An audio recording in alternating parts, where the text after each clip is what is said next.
Hello everyone, কেমন আছেন সবাই? আশা করছি ভালো আছেন। তো গত ভিডিওতে আমি আপনাদেরকে বলেছিলাম যে আমরা বাইরে ঘুরতে গেছিলাম। তো কোথায় গেছিলাম সেটা আমি এই ভিডিওতে আপনাদেরকে বলে দেব। তো আমি ভিডিওটা আপলোড করে দিলাম।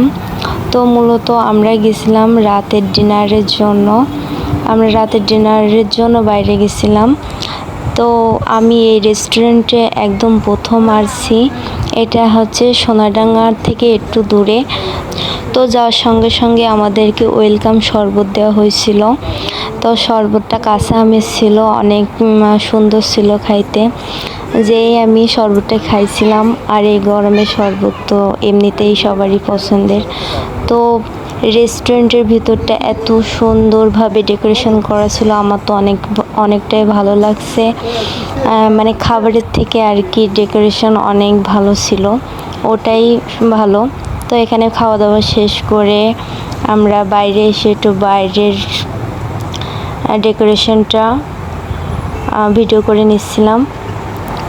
তো ডেকোরেশনটা অনেক সুন্দর ছিল। আর এখানে আমি আমাদের খাওয়ার বিলটাও দেখিয়ে দিলাম। আর তারপর আমি ওখান থেকে একটা ড্রেস কেনার জন্য চলে গেছিলাম ড্রেসের দোকানে, কিন্তু সেটার ভিডিও নেওয়া হয়নি। তো এই যে আমি বাসায় এসে ড্রেসটা দেখিয়ে দিচ্ছি। আজকের ভিডিওটা এই পর্যন্ত। সবাই ভালো থাকবেন, টাটা।